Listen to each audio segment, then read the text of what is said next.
بسم اللہ الرحمن الرحیم۔ میں آج بہت ضروری پیغامات دینا چاہتا ہوں اور بہت ضروری بات کرنا چاہتا ہوں تمام پاکستان کی عوام سے۔ 15 تاریخ کو پاکستان تحریک انصاف اسلام آباد میں احتجاج کر رہی ہے، اور ہم یہ احتجاج کیوں کر رہے ہیں؟ ہم یہ احتجاج اس لیے کر رہے ہیں، ہماری ایک ڈیمانڈ ہے، اور وہ یہ کہ ہمیں عمران خان صاحب تک رسائی دی جائے۔ ہر قیدی کا یہ حق ہے کہ اس تک وکلاء کی اور ڈاکٹرز کی رسائی ہو۔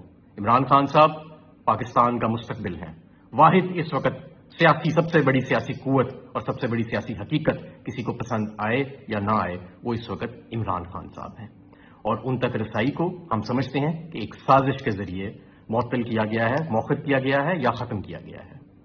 ہم کوئی چاند تاڑے توڑ لانے کی ڈیمانڈ نہیں کر رہے اس وقت حکمرانوں سے۔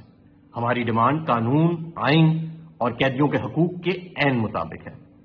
میرے دوستو، یہ بھی کہا گیا کہ اس دن SCO کانفرنس ہے اور ہم کوئی اینٹی سٹیٹ ہیں۔ کون کہہ رہا ہے یہ کہ ہم اینٹی سٹیٹ ہیں؟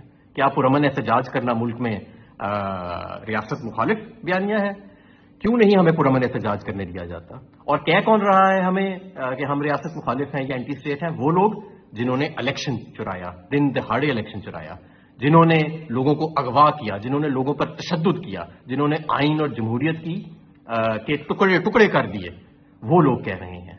جنہوں نے ججز کو ہراساں کیا، جنہوں نے پوری ایک سیاسی جماعت کو ہراساں کیا، جنہوں نے پارلیمنٹ کے اندر فارم 47 کے لوگوں کو مسلط کر دیا ہمارے اوپر، تو ایسے بالکل نہیں چلے گا۔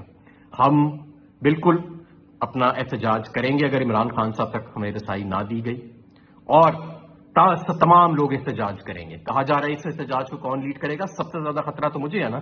کہا جاتا ہے کہ اگر میں گرفتار ہوا تو مجھے یا تو قتل کر دیا جائے گا یا بدترین تشدد کا نشانہ بنایا جائے گا، لیکن میری جان عمران خان کی جان سے زیادہ قیمتی نہیں ہے۔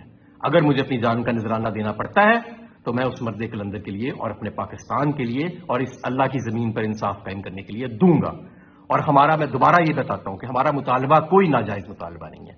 کیا آپ لوگوں نے سنجرانی جلسے کو موخر کرانے کے لیے، اسلام آباد جلسے کو موخر کرانے کے لیے صبح کے 8 بجے اڈیالہ کے دروازے نہیں کھول دیے تھے عمران خان صاحب تک پیغام رسائی کرنے کے لیے؟ تو اب کیا آپ کو مسئلہ آ رہا ہے؟ کیوں آپ اس معاملے پہ اتنے غیر سنجیدہ اور ہٹ دھرمی کا اظہار کر رہے ہیں؟ اس سے ہمارے شکوک و شبہات میں مزید اضافہ ہوتا ہے۔ ہمارے لوگوں کو ایسے محسوس ہوتا ہے کہ جیسے کوئی باریک واردات ڈالی جا رہی ہے اس کانفرنس کے سائے میں اور اس کا بہانہ تلاش کر کے۔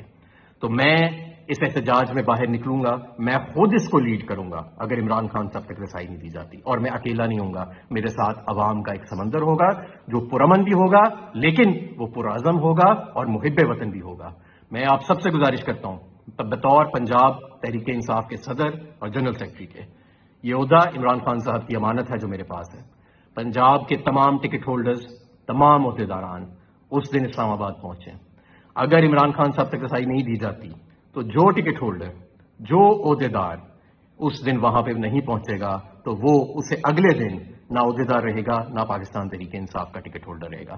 عمران خان ہماری ریڈ لائن ہے، وہ اس قوم کا مستقبل ہے، اور اس قوم کو اس وقت اگر کوئی اس مایوسی اور اس دلدل میں سے نکال سکتا ہے جہاں پہ اس کو دھکیلا گیا ہے ان کارٹون کٹ پتلیوں کے ذریعے، تو وہ واحد عمران خان صاحب ہیں۔ تو میری دوبارہ درخواست ہے تمام اپنے کارکنوں سے، تمام عوام سے کہ وہ تیاری رکھیں، اور حکمرانوں سے بھی میں گزارش کرتا ہوں کہ یہ فوری طور پہ ہمیں عمران خان صاحب تک رسائی دی جائے، ورنہ ہمارا پرامن احتجاج کرنا ہمارا حق ہے اور آپ کو عمران خان صاحب تک رسائی دینی پڑے گی۔ بہت شکریہ۔ پاکستان زندہ باد، پاکستان تحریک انصاف زندہ باد، عمران خان زندہ باد۔ اللہ حافظ۔